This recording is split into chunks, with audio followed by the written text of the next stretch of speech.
Howdy folks, my name is Janaki, and over here we have the lovely Madame Bathsheba, and together we are Catomancy Tarot. So hello, welcome to a basket video. I thought I would film I was feeling in the mood for a basket. And the theme we're doing today is actually kind of like my tarot anti-style. Okay, so this is what I mean by that. So usually, like, I'm a big collage girly.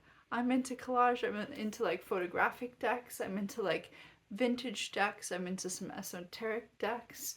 But the one art style that I think I have the most trouble with is like modern illustrated style decks.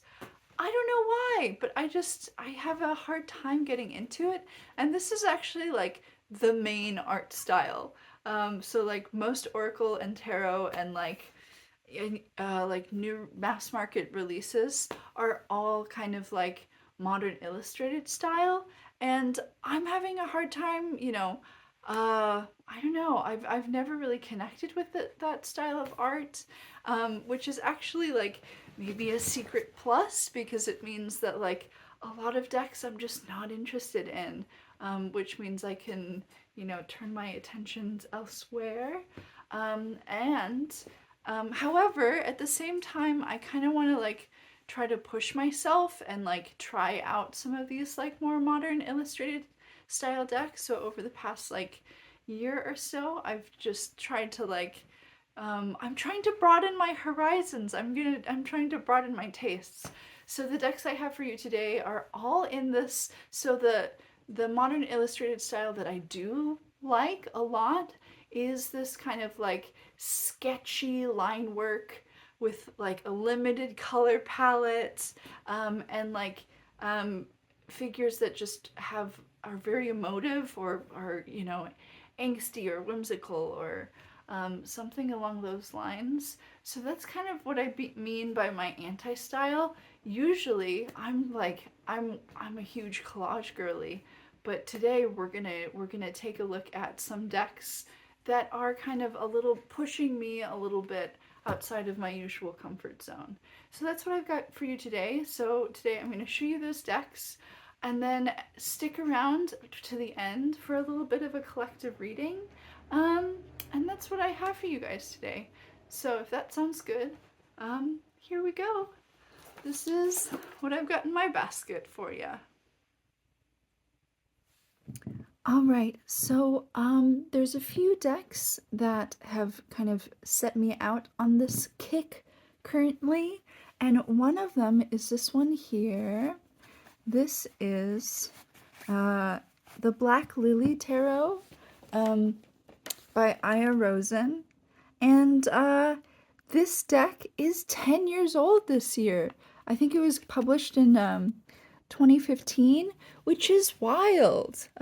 So cool. And I only just got it, so I'm like 10 years late to this deck. And I have just been loving it so much.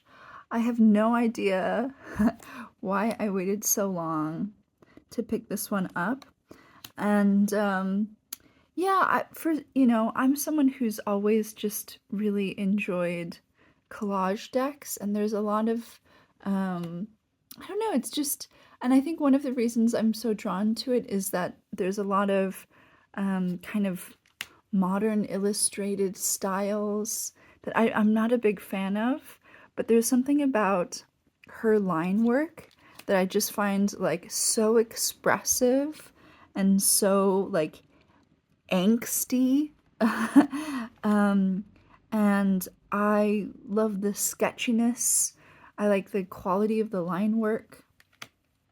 So I would say that this kind of whole trend of, I don't know, let me run a little theory by you guys, but I think one of the biggest breakout decks of the last like 10-15 years was definitely the Wild Unknown.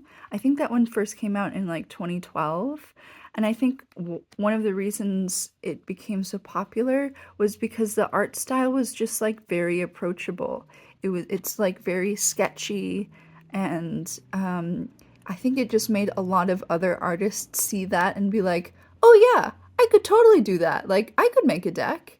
And I think it's one of the decks that kind of kicked off this like indie deck revolution, so to speak. And that's one that's, you know, it's like line drawings. I've never been like, I know her decks are like wildly popular, but I've never really been drawn to those images. For whatever reason, I might eventually pick up one of her oracles because I've just heard so many good things. But anyways, like, so that was like 2012, and this comes out like a few years later. And I love this one. I like the dragons in the wand so much. I think the dragons are really good. And yeah, yeah, so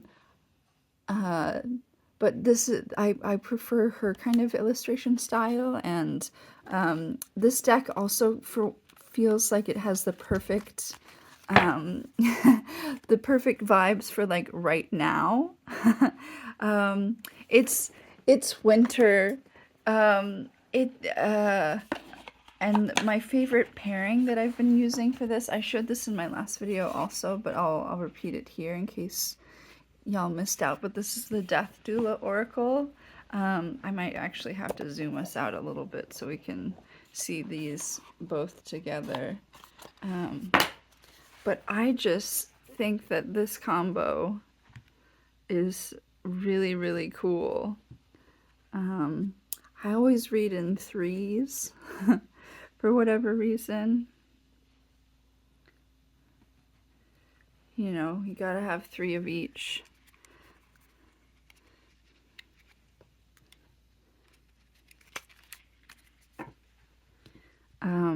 And so I think what makes this all kind of work together, we've got a little bit of glare here, but I think you guys can still kind of see the idea here, see the picture.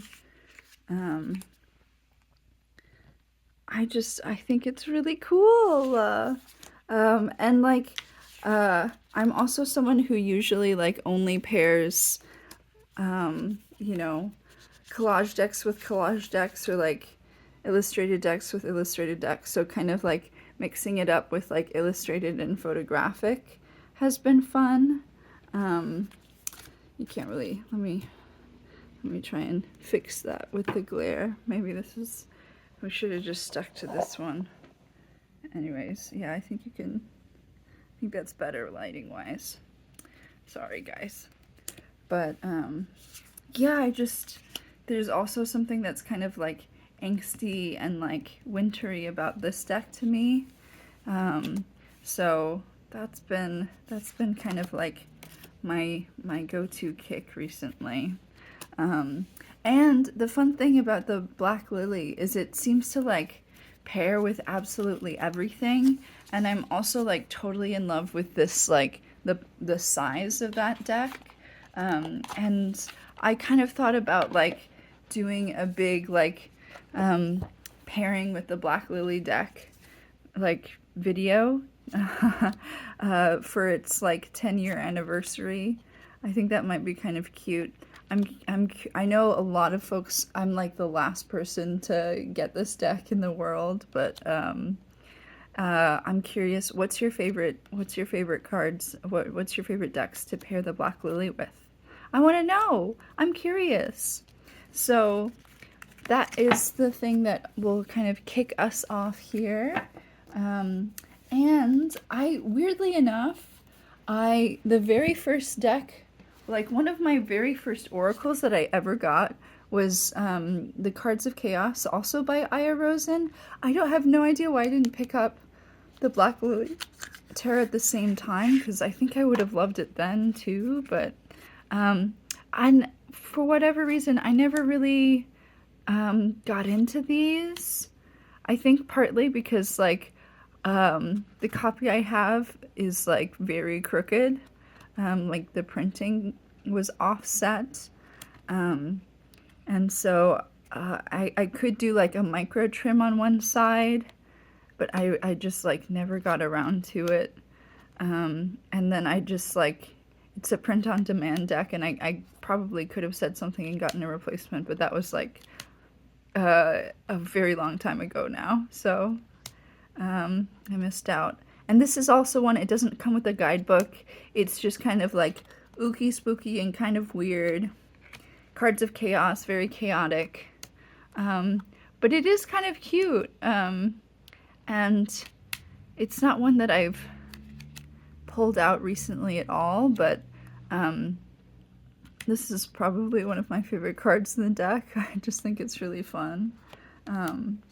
Maybe it's one that I should leave out, but this is also one of my favorites.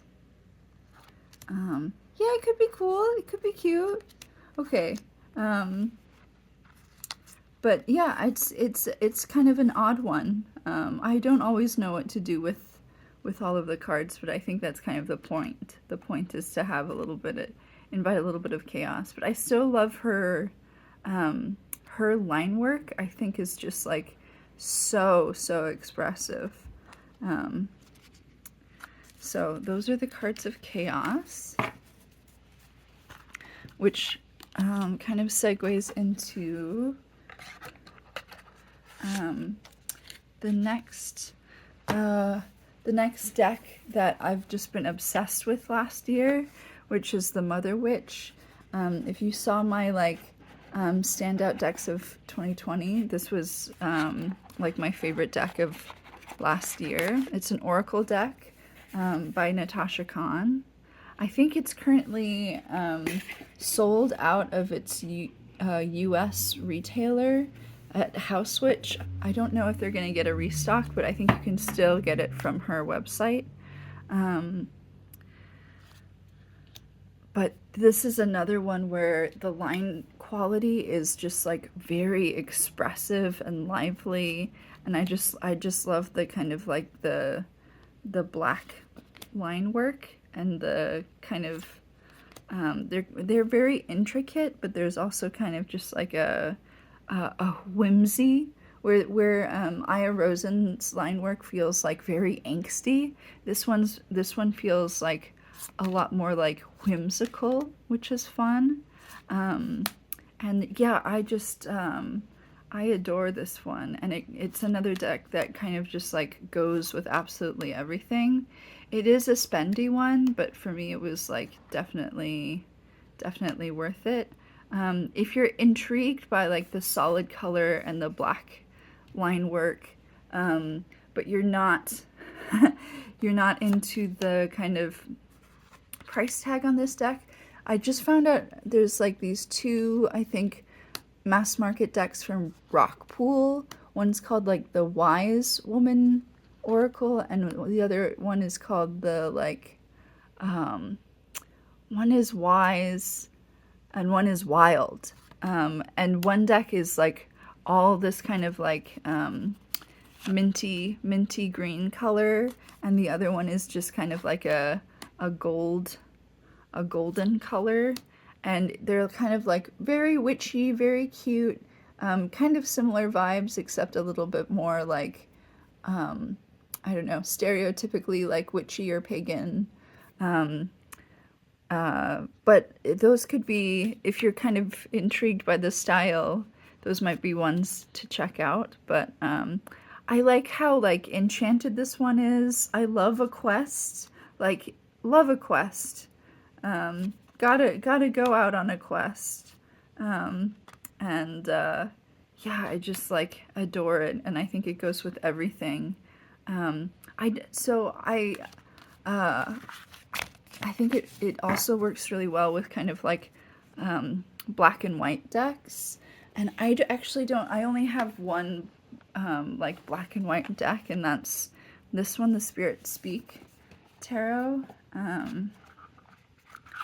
by Mary Evans. These are the backs. And this is kind of like borderline what I would call like a doodle deck, which I think is like a little bit different than an illustrated deck, just out of like the simplicity of the images. But I think that they kind of, I think they play well together. There's that new, like, Usi deck that was kickstarted a long time ago. Was it called, Lux? Or something like that, with the, like, black and white, I don't know if it's like lino printing or something like that, but I think that's another one that would just, like, go really well with this one. I didn't back it, but I kind of wish I did, but I knew that Usi's gonna put them out, so I think that's one that I've been kind of really interested in, with this deck in mind, in particular. Also, there's like there's a bunch of just kind of other, like, black and white style decks that have, you know, I'm intrigued about, kind of like the Many Queens. There's Thea's Tarot. There's like a bunch of them out there, but I think for me the new Usi one is one that I'm kind of like really interested in. So that's the Mother Witch. So moving on, the other deck that I showed in my best favorites, standouts of the year is this one. This is the Carrot Tarts, which I think is a really, another just like super endearing deck. And this deck to me, I love the again, the line work is very fun. It's like very playful. It's very urban. It feels like very like urban fantasy to me. Like I don't know if you guys like grew up reading like Holly Black books at all, but that kind of like urban fantasy vibes. And it's just like very charming. And it is a pip deck, but I think a lot of the pips are really fun in this deck. And it's really hard for me to find like good fantasy decks. And this is one that just like feels like a solid fantasy deck. We've got like the kind of tower and the just, yeah, the line work again is just like really expressive. And I'm a sucker right now for like any gothic typeface. I'm really into the gothic fonts right now. So if there's a deck out there with a gothic font, I want to know about it. Let's see if I can find there's a few guys in here that are just kind of like my fave, but they're so pretty. And I love, here he is. This is the card that like made me need to get this deck. It's super cute. And I went ahead and I this was my first time doing kind of this like rainbow edging where I tried really hard to match the colors with the cards. And I think it actually turned out really well. Yeah, I think it's super cute. So there we have it. That is Carrot Tarts. She's a Polish deck creator, and you can find her stuff on Etsy. I think she just did a restock, so I think there's some of them that are still up there. We could go one of two ways. I think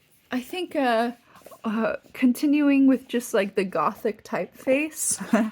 This is another deck with the gothic typeface that I've been really, it's an astrology deck. It's the Heavenly Bodies astrology. Mass market. I got this one used.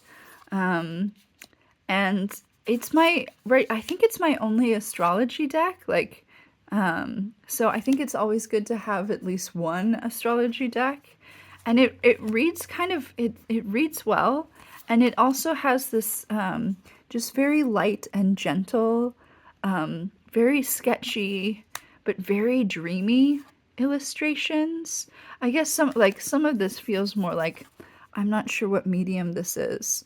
I think it's maybe watercolor. But you know, I'm pretty sure Aya Rosen's stuff also has some watercolor in there. But for me, I've been just using this as I would a regular oracle deck and seeing, because you know, I'm very familiar with astro stuff already, so it's been interesting to just see like what kinds of things come up in a reading. And I don't know, I think it reads really well overall, and it's just like very dreamy, super duper vibey, and it goes like with everybody. It goes super well with here we can do it again. Ready? It goes super well with like a little carrot tarts here.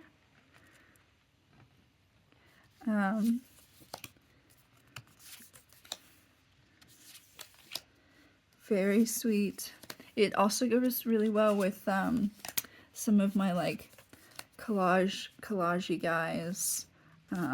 Yeah, it's just like a sweet little guy. So there we have it. That's the Heavenly Bodies deck. And then let's see here.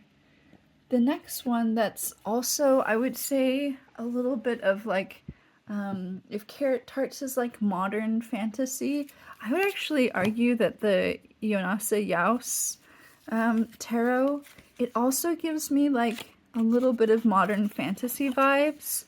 Honestly, I always think of this as like a romantasy deck. I love this. This is one of my favorite cards in the deck. I think my favorite card is probably the Emperor. Oh, here he is! Speak of the devil! Here he is! You know, this is just like the rotted empire. I love this one a lot. I think I have it says the last edition, which you all know is definitely a lie, but I think it might be the fourth. I think my favorite coloration are the ones that have this like the darker like almost maroons instead of purples, but this one feels like very, very springtime. And right now I'm like super into like the female knight vibe. I was just looking at like lady knight tattoos. I think that would be a really fun thing to get. I was one of the books that was like my jam as a kid. Did you guys ever read the Tamra Pierce, the what are they called?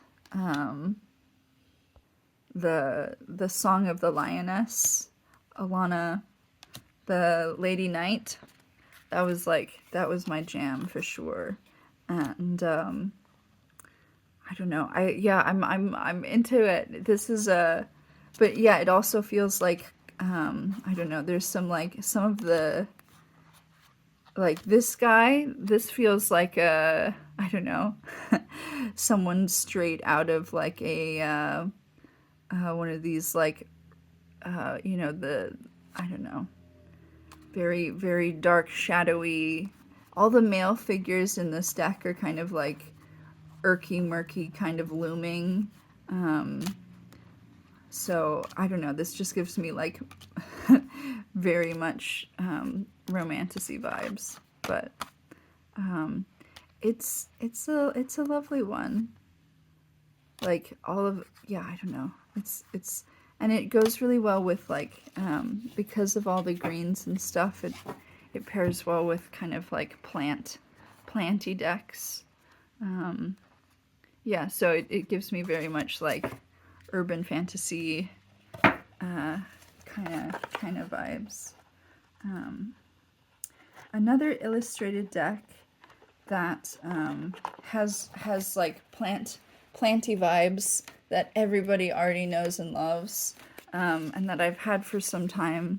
is the Outgrow Yourself Oracle. I don't know what happened to my box, but I completely wrecked it. It's in bad shape, so I might have to find a bag for it eventually.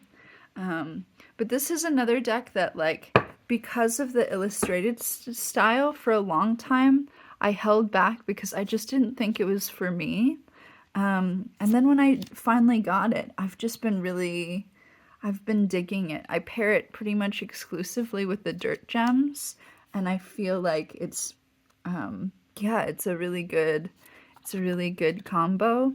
What I did with my copy, because for the most part, like, I know Thoth fairly well, but not, like, Prudence, I'm pretty sure is like one of the earth, it's one of the discs, but I can never remember. So I wrote the attributions on the backs, kind of like I took inspiration from the way Tiara May did the marked edition of the Ritual Tarot, and I marked in different spots, so I can kind of like have a quick, like this one I would remember, but I don't remember all of them. But yeah, for whatever reason, I didn't think this art style was for me, and then I got it and I was like, oh, I get it. So yeah, I'm trying to broaden my tastes, broaden my horizons. I love this little cat here. I wish she would reprint the, is it the Aldvansen Oracle? She has another Oracle deck that's like all white. It's very punk. I would love to, get my hands on that one. I don't know if she'll ever do a reprint. If anyone knows, let us know. But yeah, this is another one that's just kind of like very planty. It pairs really well with the dirt gems, which I wouldn't quite call like, it's a lot more like painterly than this kind of like line work or sketchy, which the rest of these decks have that kind of like sketchy quality that I've been really interested in recently. So I didn't include that here, but you guys know about this one. I'm not telling nobody. Like, a lot of these decks so far have been ones that like people knew about, and I'm just like, oh, I I like this. So another artist whose work I got really into is Amanda Spicer. She's the creator of the Solara Cto and the Crimson Asteria and the Mercury, Salt, and Sulfur. So I saw this deck. This is the Solara Cto when it first came out, and it's another deck where it was just like, I think I really like this, but I'm not sure if it's really for me. And so you've still got some of like the sketchiness, and then there's just some like, there's a limited color palette, which is another thing that a lot of the decks that I'm showing today have. It's like sketchy line work, limited color palette, and then sort of like very expressive or angsty or whimsical kind of feelings. And this one is very whimsical, but it also has like a little bit of like an edge to it. And I love the gold borders on this deck. So I didn't pick this up when it came out, and then like I hated all of the other editions because like I loved these borders, but then it was out of print, and this was actually a lovely gift, and I still, when I think about it, I get really overwhelmed because it's become like one of my favorite readers. Like, it reads so well for me, that the thought of like it being a gift is just like very, very cool and very sweet. And I love it so much. So thank you. But yeah, like I just this kind of art style is a little bit it's a little bit more like childlike, but it just like reads so well for me. I love this like pangolin wolf knight, all of the like mermaid guys. Yeah, and I love as I mentioned, I love the borders. I think I'm like the third owner of this deck, and I also think I'm its final owner because I'm never getting rid of this guy. And it's like a little bit medieval. It's like very charming, but yeah, there's also some like intensity to it, and some of them like I normally something like this I would see and just be like, oh, I don't think that's for me, but for whatever reason in this one, I think just like the kind of like alien quality of everything makes me like it more. And for whatever reason, I was never drawn to the Crimson Asteria deck. Maybe that color palette was just like a little bit too limited and there's too much white space. And I think the graphic design on that one let me down a little bit. But yeah, I love the strong borders. And like I really didn't like the newest version that's like borderless. Yeah, it just didn't work for me. And then this deck kind of led me to find the Oracle deck that I use with it literally all the time. This is the Marvelous Medieval Tarot by are you ready to hear some like super butchered French? Gulliver l'Aventurier.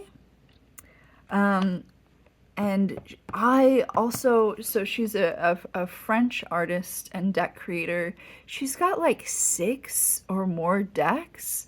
You can kind of find them. Sometimes they pop up on Amazon or like used bookstores like Abe Books. I think those are the best place to get her decks if you're in the US, or you can try with like Amazon France or something like that. But this is my favorite of her decks, but I want more of them. And if I could like, I really wish there would be like an English language publisher who could like pick up her decks, because I think they would do really well. She's got like a dark goddess oracle that's like very like purpley, and it's all kind of, there's just like a ton of Buffy references in that deck. And I'm a Buffy fan, and I wasn't the biggest fan of the illustrated style of the Buffy deck. That's another deck that like if it was a different art style or like different line work, or you know, I would be really into it because like I've looked at it. I love some of the scenes that were chosen, but like I just can't get into the art style. And it's just this like modern illustrated kind of looks like, I don't know, so much of modern illustrated stuff just like looks so commercialized. Like it looks more like graphic design than it does art. But maybe that's like my own biases for sure. But like so she's got like this oracle, the dark goddess one. There's like a fairy one, and I think she's coming out with a rock and roll one, and then there's a rune deck and a Marseille deck.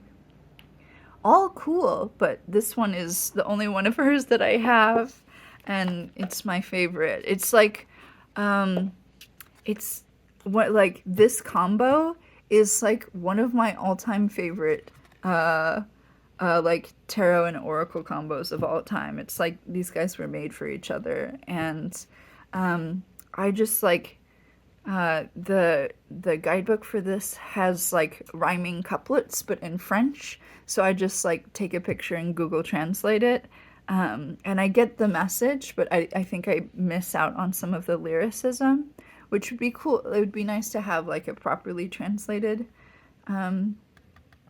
guidebook, but like this is another one where like the people, I think the people are just a little bit more kind of like in comparison just a little bit, a touch more like well developed. here, and this is just a little bit less so, but yeah,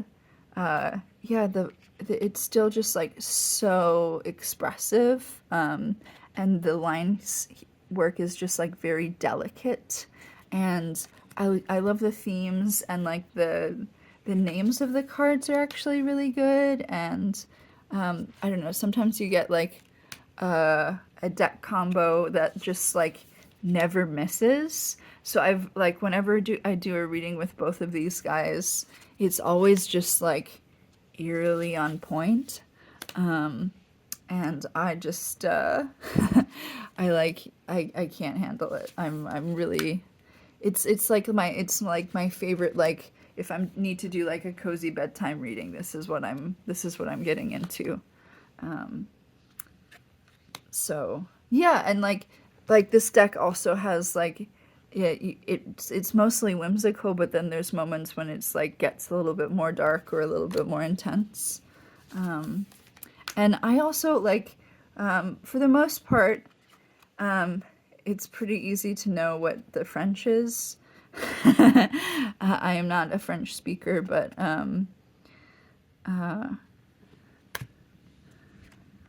it's and then in the guidebook I've just like penciled in the few keywords that I don't recognize. But isn't that just like very sweet? I'm really into it. So those are that's like another type of like angle on this like modern illustrated style.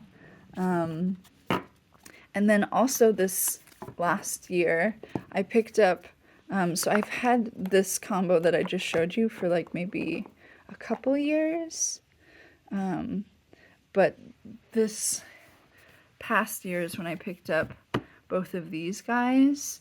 And so here we've got Amanda's Oracle. This is out of print in this version, but this is the Mercury salt sulfur, I think that's right, Oracle. And this one's just, it's a little bit more of a weirdo. This is one that I'm like trying to experiment a little bit more with, like what I can pair it with, because it's like the cream borders make it go with and limited color palette can make it go with a lot of different kinds of things. But this one is, it is a little bit of a weirdo. It's very fun, but it's got some things that I never quite know what to do with. And I just have the copy I got didn't come with a guidebook, but I just have the like online one. But like some of the stuff is just like really funky, in a fun way. So I've been using this one. Yeah, I think I need to get a little bit more experimental with like the kinds of decks that I pair it with, because I think it could go with collage. I think it could go with like other types of styles. But the deck I've been using it with is this one. This is the Swedish Witch Tarot, or the Yolanda Tarot. I have the new version, so it was out of print for a long time, got reprinted, and I think it's another one that it was on my radar when it was out of print, and I never felt the need to kind of like spend out of print deck money on it, just because like I was so unsure about the like there's part of me that's still like, this is me trying really hard to like broaden my taste horizon, which is silly, I don't know, but like I'm trying to be a little bit more open-minded, and this is like a little bit more retro, but like these like, I'm really bad at with like cutesy decks.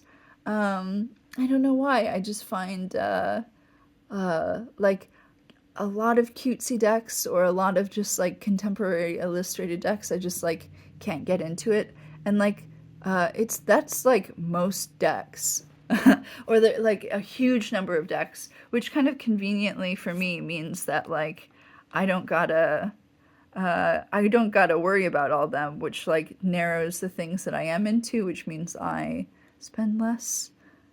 I mean, in principle, right? I don't know. But so, yeah, you have some. I have a mixed relationship with this deck because, like, 1 second you're just like, oh, this is a children's deck. This is for kiddos. And then you get something like this that's like very esoteric and very occult. Like the majors are just super esoteric. And like, this is cool. This is like, I'm really into this. Like, and then something like really weird and silly will happen, and then I'm like, okay, I can still hang, I guess. I'm like here for this stuff. And then I don't know, we get some like silly little kids doing silly little things. Then I'm like, okay, I don't know. But I do think that this pairing is really cool. I haven't touched the book for this at all. I know it's going to be kind of, I think it's kind of, I don't know. I think it was, I don't know when it was written, but it's very like old school new agey. It's very like kitchen sink eclectic new ageism that I don't particularly care for. So I've chosen to just like skip out on that and have a look at and just like use the cards as I feel like it. This is just weird. I don't know about this guy. But yeah, so this is also me trying to like I'm just trying to broaden my horizons. So that's kind of most of it. So those are all of the decks that I have to show you today, but there's a few more that I just want to like mention and talk about that are on my radar. I think there's like 4 decks that are on my wish list that kind of fit into this category, but you know, eventually, all things in good time. One of them is the Queer Tarot, which I've loved ever since it's come out, and I think it's just because it's mass market. Sometimes I just like, I don't know, there's always other things that I want a little bit more, and I know it's going to be around, so I haven't pulled the trigger. So maybe this summer, I'll pick it up during Pride Month or something. That could be cute. I like. It's also very playful. It has a specific color palette. It's got the sketchy designs. I think I would like it, and I think it would also be like a great deck to have to like read for lots of different kinds of folks. And it's a little bit psychedelic, and so I think it would fit some like fun summer deck vibes for sure. Another one that's on my wish list that I think is currently out of print is the Marshmallow Marseille. I think it's super cute. I've always wanted it, and then like it was one of those things that was also I just thought would be around, and then it wasn't, and that's when I wanted it, which is, you know, that's the way it goes. So I'm hoping Wandering Oracle's website will be back up sometime this summer, and I'm hoping that there's more copies available. Otherwise, I'm gonna have to be doing that good old nosing around the internet to try and find a copy. And then there's two Japanese decks that I really would love to have. One of them is the Yoshitaka Amano tarot deck. I think he's one of the illustrators for Final Fantasy, but it's like the line work is super cool. Again, limited color palette. And like there's a few like scraggly bearded people, and like it's very fantasy, and I think I would love it a lot. The reason I haven't pulled the trigger is can you hear my cat running around? She's got the zoomies. But the reason I haven't pulled the trigger is just because of like, you know, shipping prices and the other thing is that it's like a lot of these Japanese decks, they're like super extreme pip decks where like the pips are the most boring pips you've ever seen. So it's basically like majors only in quartz. And then some pip, like super pippy pips. So and then the other Japanese deck that is kind of in a similar vein of the yokai tarot and then the yokai-ochi. This is kind of like a third sister I would put maybe in that world. It's less having to do with like Japanese spirits though, but it's like black and gold and white limited color palette. Also very sketchy. It's called the Maya Mineo, and it's like mass market in print deck in Japan. So it usually goes for like $20, but then like with shipping from Japan and like eBay prices, it goes up to like 50, which I feel like is such a huge markup, which is the other reason I haven't pulled the trigger on that one. So maybe one of these days I'll do like a Japan rabbit kind of order where I get a couple Japanese decks and maybe some Japanese like fountain pen inks. That could be fun. Maybe that'll be like a nice little birthday treat or something. I don't know. So those are the other decks that are kind of like in this category and on my radar, but not currently in my collection. All right. I think we're gonna go ahead and with all of my basket readings, we're gonna do a little reading for you guys. A little collective reading. All right, so I think I'm gonna use the Black Lily and the Death Doula, because that feels right. So, this is a big week for the US. Not to make it things really political, but, I don't know. I think there's a lot of us that are just feeling unwell. And in the spirit of just like taking care of each other and taking care of community, and just to acknowledge the folks out there who are really feeling it, figured we'd do a little collective reading to just do kind of like an energetic check-in. So I'm gonna pull cards here for each of the elements to do like a little check-in. So we'll start with fire, water, and then we'll do air and earth,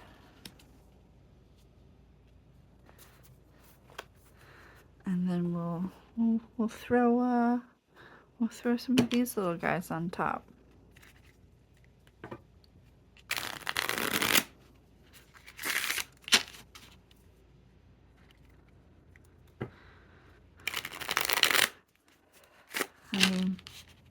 At least in my own personal life, I feel like I've had a few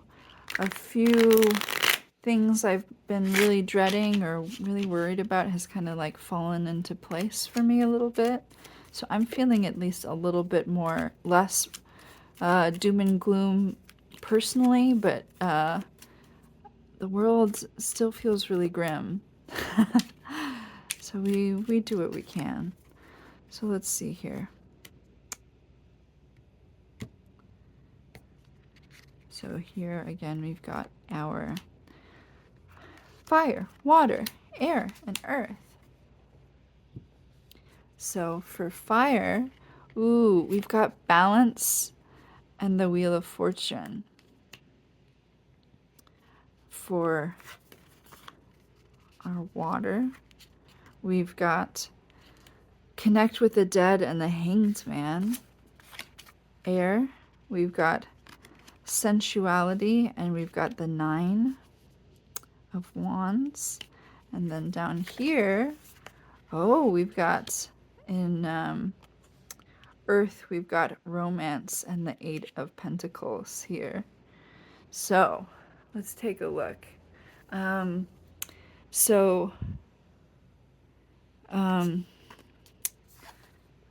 the position of fire, so things that, we get fired up about, passions, our energy output, things like that, going out into the world. I think right now finding, a sense of balance is hard. Things are destabilizing. I think we're witnessing some like massive climate events.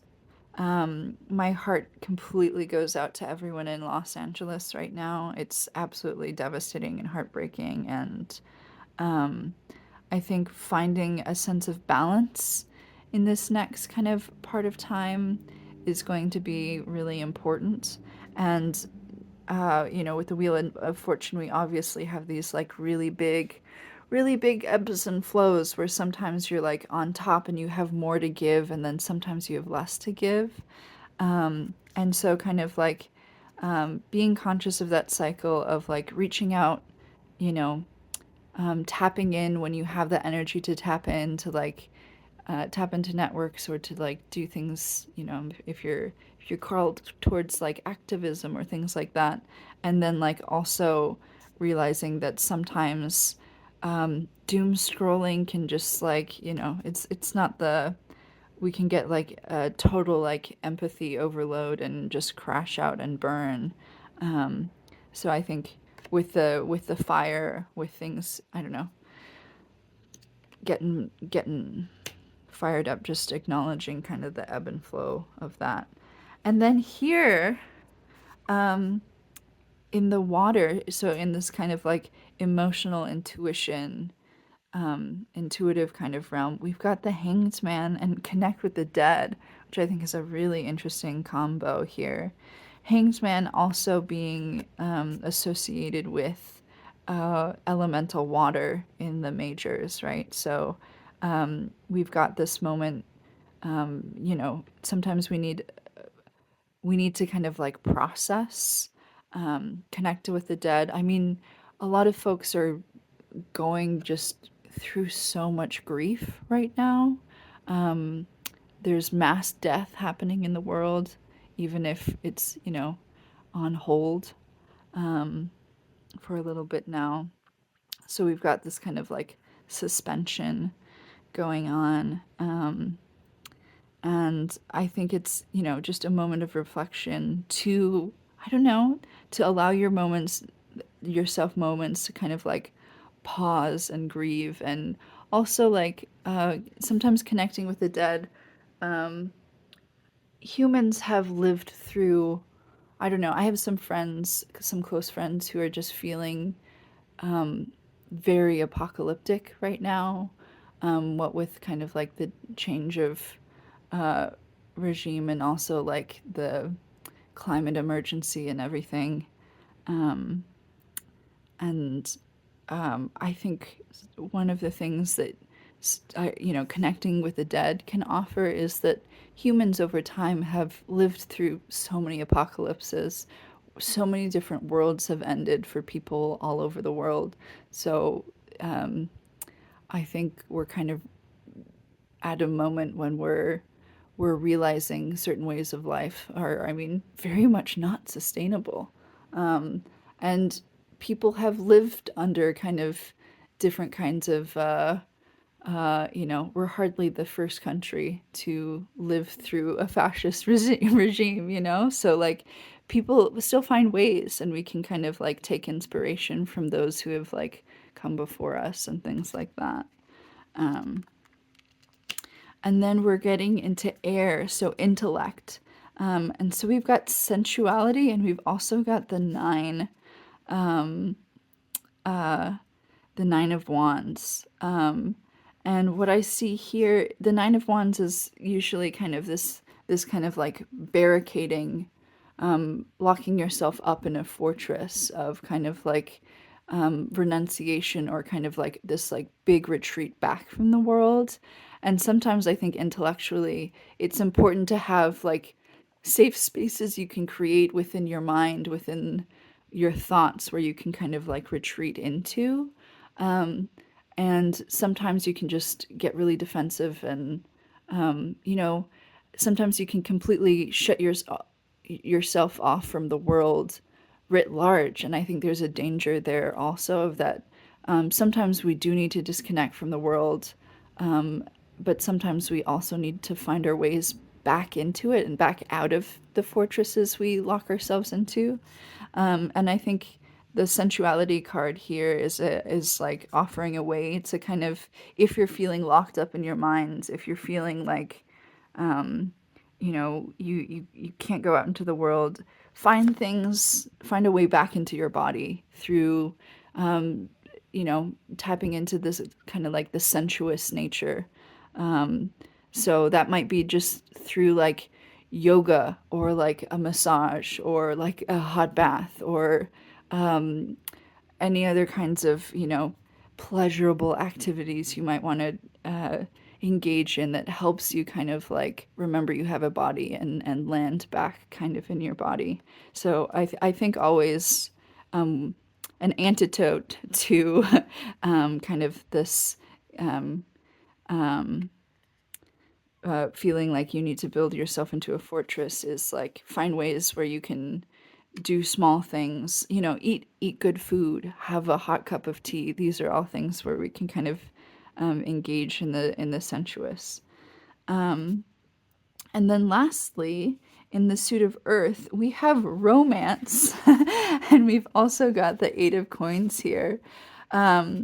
So I think it takes work to stay romantic out there. Like it doesn't, I don't know. I know a lot of folks who have just become like so disenchanted, and I'm not just talking in like their love life, but just like finding ways of finding, you know, enchantment or hope or like avenues out in the world. And I think this is just a reminder that like we gotta spin and weave those things for ourselves if we want to see a better world, one where, you know, we're not seeing, you know, billionaires burn the world to a crisp through greed.